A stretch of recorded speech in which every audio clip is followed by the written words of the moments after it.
Habis UAS pengen liburan deh, tapi bingung gak ada kendaraan. Gimana ya?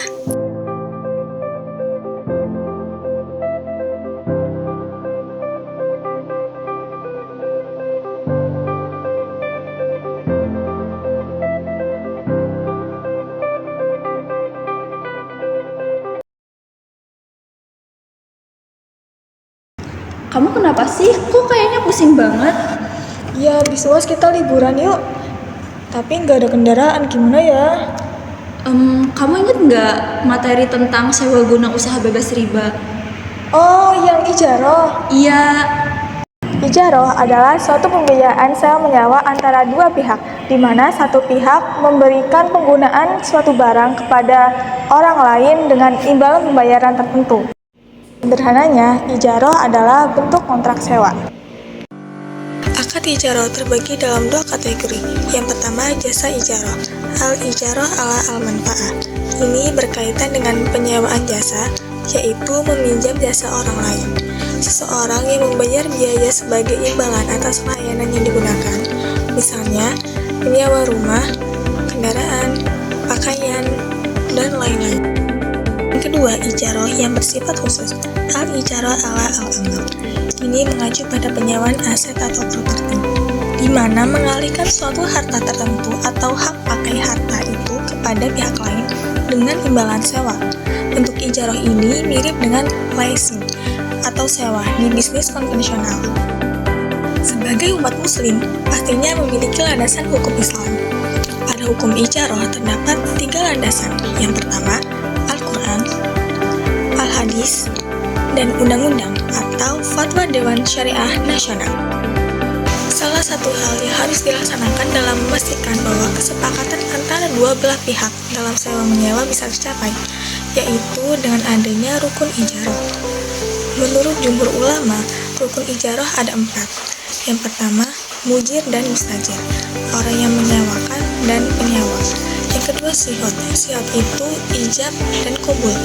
Yang ketiga, ujroh, yaitu uang sewa atau upah. Dan yang terakhir, adanya manfaat. Meskipun operasi ijaroh secara operasional mirip dengan sewa operasi konvensional, dan perlakuan akuntansi yang ditentukan untuk keduanya hampir sama, namun perlu dicatat bahwa masih ada perbedaan dalam hal prinsip-prinsip yang mendasari aset ijaroh dan pokok bahasan yang terlibat dalam kontrak. Perbedaan antara ijaroh dan sewa konvensional atau leasing. Yang pertama, dalam ijaroh, sewa dibebankan pada saat aset tersedia bagi penyewa untuk digunakan. Sedangkan dalam sewa konvensional, bunga dibebankan pada saat kontrak ditandatangani dan uang tunai tersedia bagi nasabah, terlepas dari apakah aset tersebut telah tersedia atau belum tersedia. Yang kedua, selama tahap perbaikan dan perombakan, mujir atau orang yang menyewakan tidak dapat membebankan biaya sewa, sementara leasing konvensional terus menerima cicilan yang terdiri dari bunga dan pokok pinjaman tanpa memperhatikan penggunaan aset oleh penyewa. Perbedaan yang ketiga, dalam ijaroh, penjualan aset dan penyewaan aset dilakukan melalui 2 kontrak yang terpisah. Kontrak ijaroh ditandatangani pada saat aset diserahkan untuk digunakan dan kontrak penjualan ditandatangani pada saat kepemilikan dialihkan. Sedangkan dalam sewa guna usaha konvensional, satu kontrak mencangkup penjualan dan sewa guna usaha. Lalu yang keempat, dalam ijaroh, resiko aset dimitigasi hanya melalui takaful atau cara pembagian resiko yang diizinkan. Sementara dalam sewa konvensional, resiko diminimalkan melalui asuransi, yaitu cara pembagian resiko yang dilarang.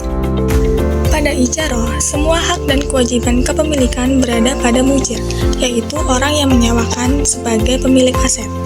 Sedangkan hak dan kewajiban terkait penggunaan dialihkan kepada nasabah sebagai pengguna.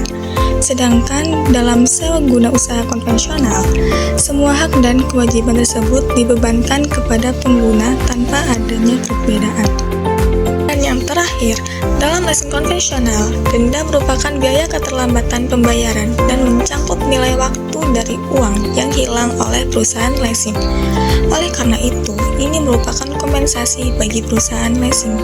Sementara dalam ijaroh, denda bukan merupakan pendapatan lesor, melainkan disumbangkan untuk amal yang dikoordinasikan oleh Dewan Pengawasan Syariah. Sebagai umat muslim, ijaroh merupakan pilihan pembiayaan sewa yang lebih tepat karena mendapatkan manfaat dari suatu aset tanpa terbebani oleh kepemilikan dan ingin menjalankan transaksi sesuai dengan prinsip-prinsip syariah. Tidak ada unsur riba atau bunga dan horor, yaitu ketidakjelasan dalam akad ijaroh.